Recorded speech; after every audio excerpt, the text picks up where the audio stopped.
Uma boa noite a todos os irmãos, aqueles que nos prestigiam sempre e aqueles que estão vindo pela primeira vez também, recebam todo o acolhimento dos trabalhadores desta casa. Então, como nos foi dito nesta noite, falaremos sobre o livre-arbítrio. E o que é arbítrio? Arbítrio é a possibilidade de decidir, de escolher em função da própria vontade.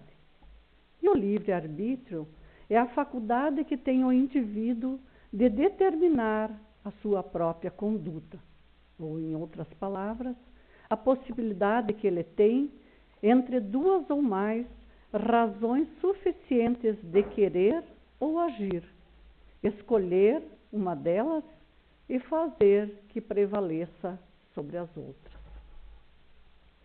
Para a doutrina espírita, não há destino, não há predestinação, não há sorte ou azar. O futuro é construído todos os dias, através de pensamentos e ações. O espírito escolhe e determina seus caminhos, exercitando uma característica indissociável do ser inteligente, o livre-arbítrio.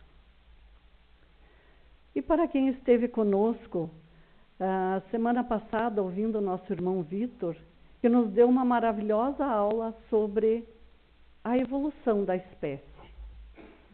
Mas podemos aí reconhecer que nós humanos do planeta Terra, este planeta que chamamos de provas e expiações, já chegamos a um estado evolutivo moral que nos permite, como dizem os espíritos superiores, a transformação para planeta de regeneração. Desse modo, quanto mais evoluído o ser, mais liberdade de escolha ele tem e, consequentemente, mais responsabilidade sobre suas escolhas. Ao somar conhecimentos novos, o ser modifica a visão que tem de si mesmo, dos outros, do mundo e de Deus. Assim, amplia sua consciência e evolui. Com o conhecimento e o resultado do comportamento das situações que o indivíduo enfrenta, ele traça seu caminho. As situações que o espírito enfrenta ao longo de sua trajetória podem ser uma consequência direta de suas atitudes do presente, ou podem ser de vidas passadas. Entretanto, a escolha que o espírito adota diante das situações que se apresenta é de sua completa responsabilidade. Dentro dos limites de seu entendimento, o espírito é responsável pelas consequências, efeitos, desdobramentos e novas situações geradas a partir de suas decisões. E pergunta, como nos disse o Livro dos Espíritos, assim, alguém embriagado que atropela e tira a vida de outra pessoa não é tão culpável por não estar em posse de suas faculdades? Pelo contrário, nos dizem o amigo do alto, que ele é duplamente culpado, pois a escolha de embriagar-se foi sua, e se ele tivesse em posse total de suas faculdades, o acidente poderia ser evitado. Mas também no Livro dos Espíritos, no capítulo 6º, no item 749, encontramos o seguinte: o homem é culpável pelas mortes que comete durante a guerra?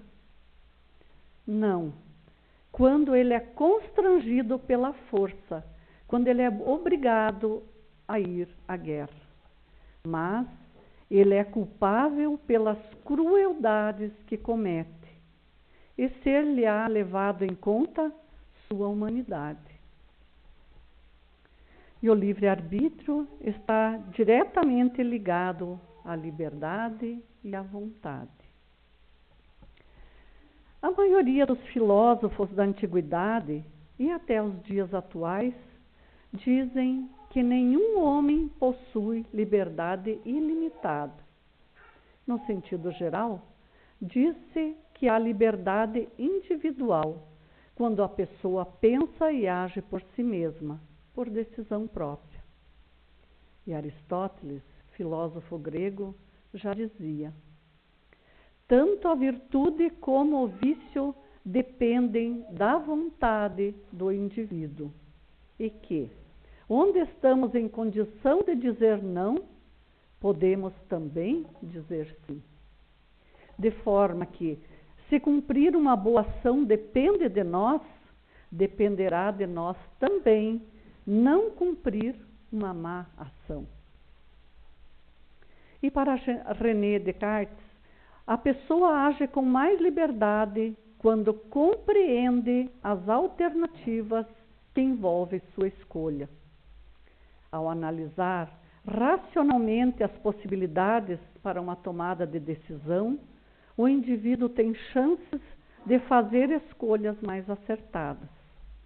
Assim, para esse filósofo francês, as pessoas que não buscam informações para se esclarecerem apresentam maiores dificuldades para identificar as alternativas oferecidas pela existência ou para a realização de qualquer coisa em sua vida. E afirma ainda que o ser humano deve sempre procurar dominar a si mesmo, desejando apenas o que pode fazer. E também, como nos disse a mensagem do Momento Espírita, não querer tudo aquilo que não podemos ter. Mesmo que as paixões possam ser boas em si, cabe à razão averiguar como as utilizar, a fim de domá-las, já que a força das paixões está em iludir a alma com razões enganosas e inadequadas.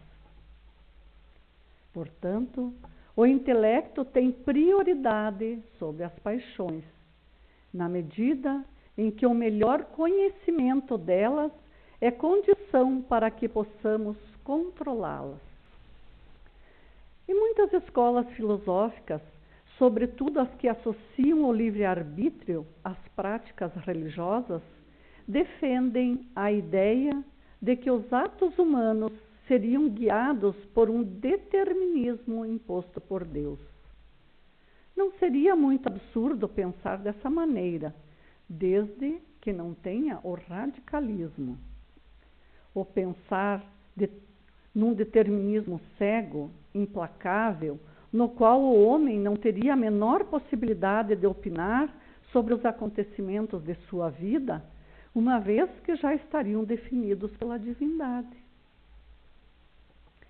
E Rodolfo Caligares, no seu livro As Leis Morais, nos fala sobre essas ideias dos filósofos sobre o determinismo, o fatalismo e a predestinação. E nos diz ele: o fatalismo, os que aderem a esse conceito acreditam que todos os acontecimentos estão previamente fixados por uma causa sobrenatural, cabendo ao homem apenas o regozijar-se se favorecido com uma boa sorte, ou resignar-se se o destino só lhe trouxer desgraça. E a predestinação baseia-se na soberania da graça divina, ensinando que desde toda a eternidade algumas almas foram predestinadas a uma vida de retidão e que, depois da morte, receberão a bem-aventurança celestial, enquanto outras foram de antemão marcadas para uma vida reprovável e, consequentemente, pré-condenadas às penas eternas do inferno.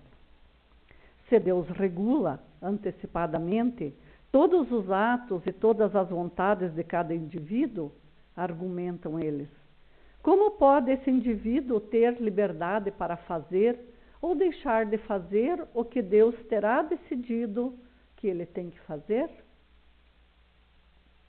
E o determinismo. Os deterministas sustentam a ideia de que as ações e a conduta dos indivíduos, longe de serem livres, dependem integralmente de uma série de situações que ele não pode furtar-se, como os costumes, o caráter e a índole da raça que pertença, o clima, o solo e o meio social em que viva, a educação, os princípios religiosos e os exemplos que recebe, além de outras circunstâncias não menos importantes, tais como o regime alimentar, o sexo, as condições de saúde e etc. Os fatores acima são de fato incontestáveis e pesam bastante na maneira de pensar, de sentir e de proceder dos homens. Mas daí a acreditar que somos completamente governados pelas células orgânicas, de parceria com as impressões do meio ambiente que nos cerca, como costumam desculpar-se os que têm pouca vontade de melhorar-se, com a desculpa que a carne é fraca. Há uma grande distância entre essas ideias e a realidade. Pois há em nós uma força íntima e pessoal que excede e transcende a tudo isso, nosso eu espiritual. Esse eu, ser moral ou alma, como quer que a chamamos, numa criatura de pequena evolução espiritual, realmente pouca liberdade tem de escolher, como nos disse o Livro dos Espíritos, as pessoas da primeira infância. Pouca escolha elas têm entre o bem e o mal, visto que é governado mais pelo instinto que pela inteligência ou pelo coração. Mas, à medida que se esclarece, que domina suas paixões e desenvolve sua vontade nas dificuldades da vida, adquire energias poderosas que o tornam cada vez mais apto a superar obstáculos e limitações, sejam de que natureza forem. E habilitam-se também a pesar as razões e medir consequências para decidir entre o que é justo, embora muitas vezes desatendendo aos seus próprios interesses e desejos.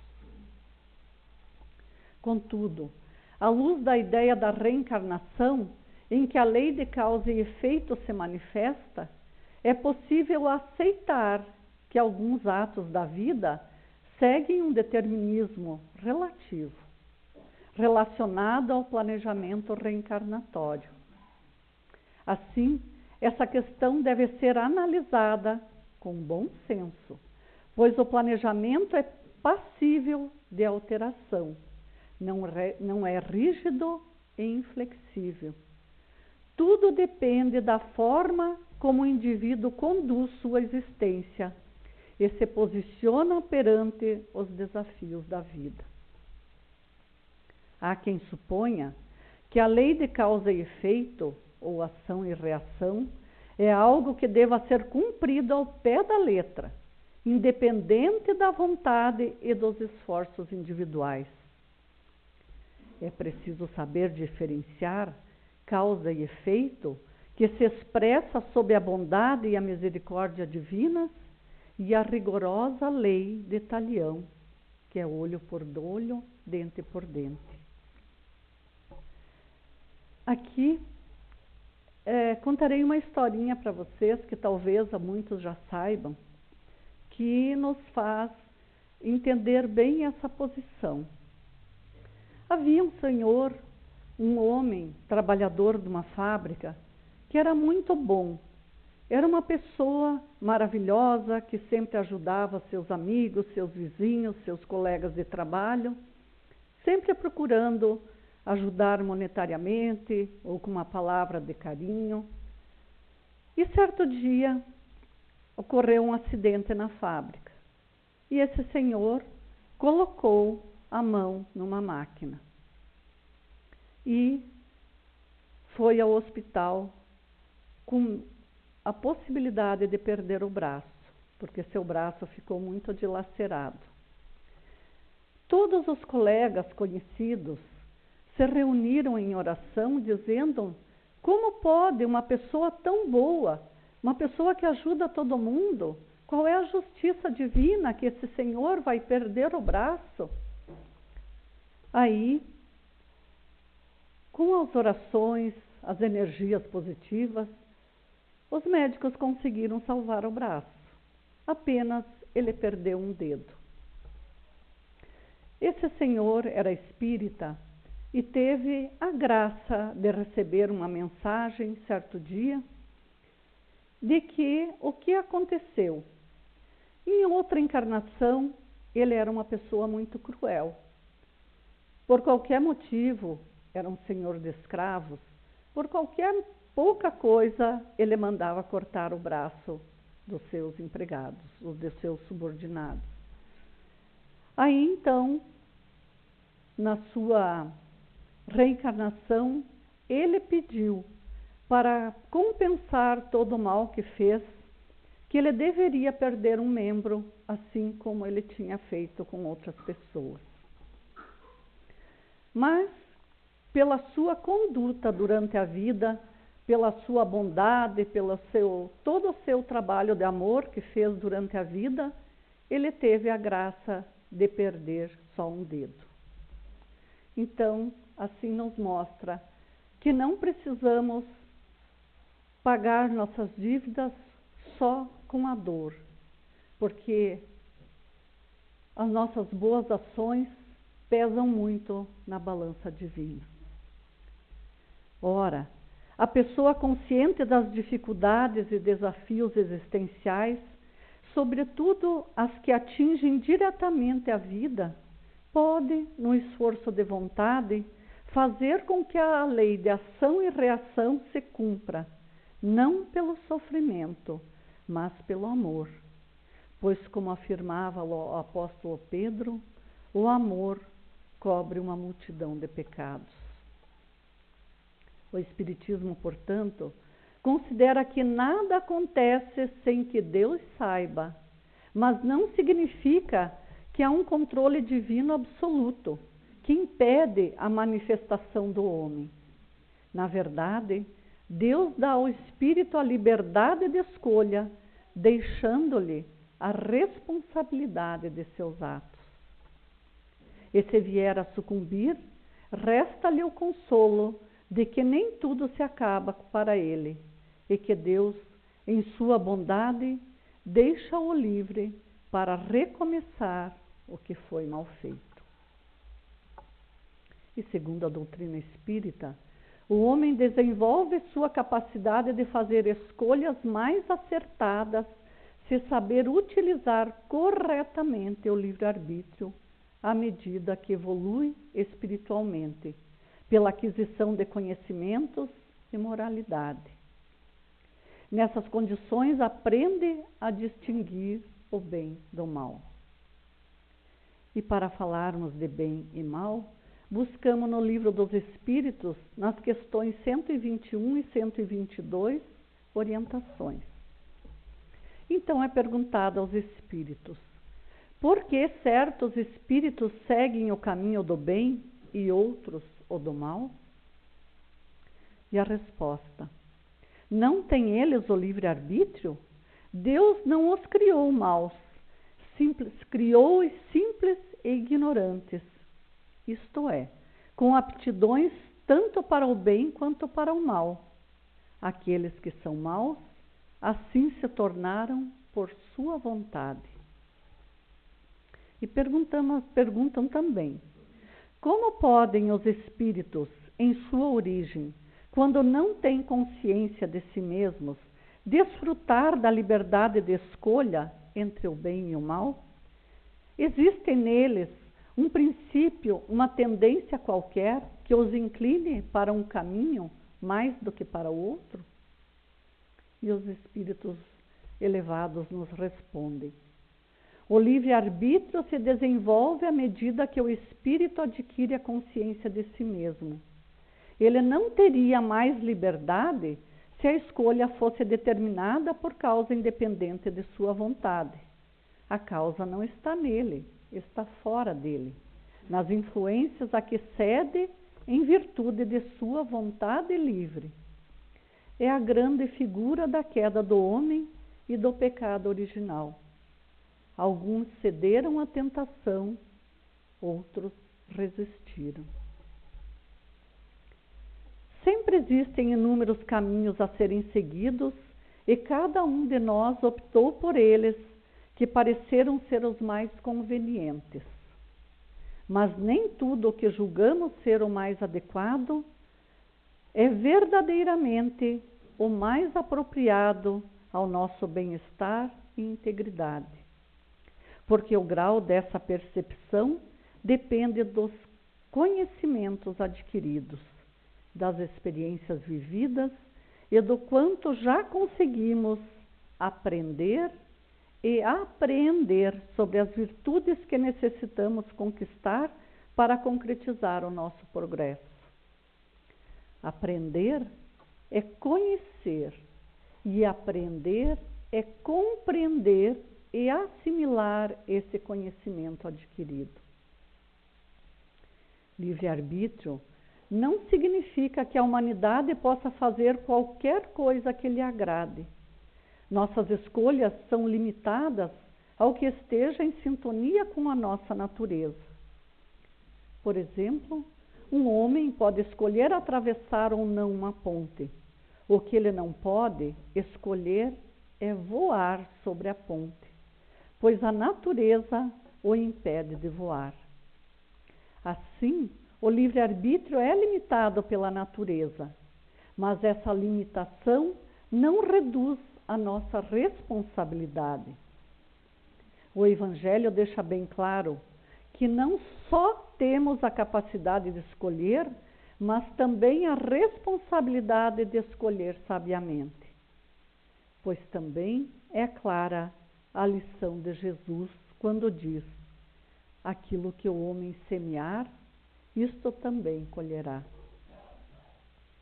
Sabemos então, através da doutrina e da nossa crença na reencarnação, que fatalismo e destino não existem, que se todas as coisas estivessem previamente determinadas e que se nada pudesse fazer para impedi-las ou modificá-las, a criatura humana se reduziria a simples máquina, destituída de liberdade e, pois, sem nenhuma responsabilidade sobre seus atos.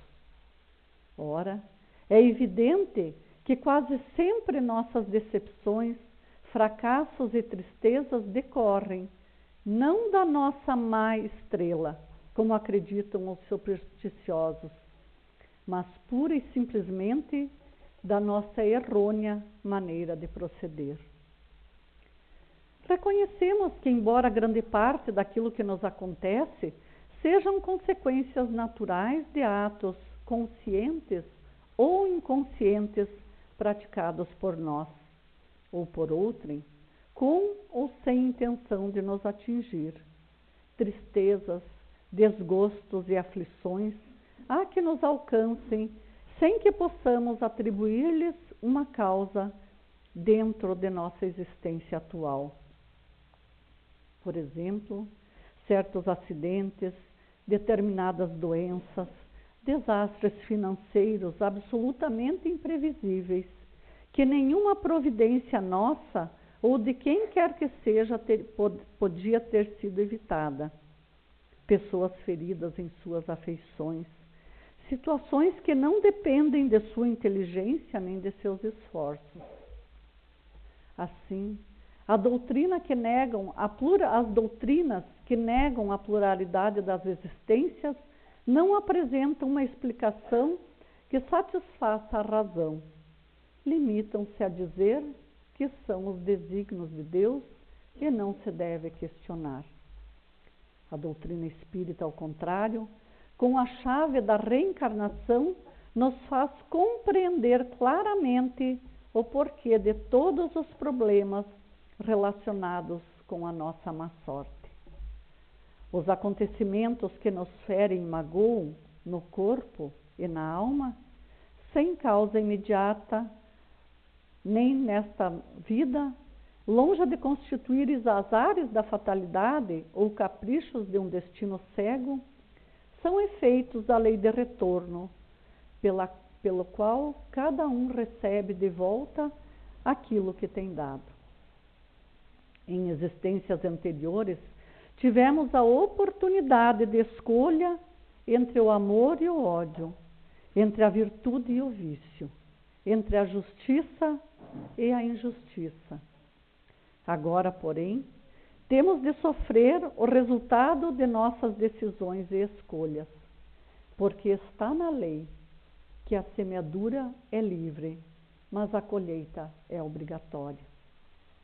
Portanto, as dificuldades e sofrimentos por que passamos fazem parte das provas por nós mesmos escolhidas antes de reencarnarmos. Nosso presente nada mais é, portanto, que o resultado do nosso passado.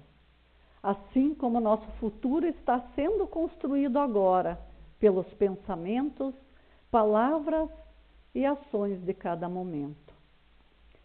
Tratemos, então, de dignificar nossa presença na Terra, agindo sempre em conformidade com as leis divinas, para que nossas dores de hoje se transformem amanhã somente em bênçãos e alegria, bem-estar e tranquilidade. Façamos como nos dizia Chico Xavier: não podemos fazer um novo começo, mas podemos, a partir de agora, fazer um novo fim. Muito obrigada a todos e uma boa noite.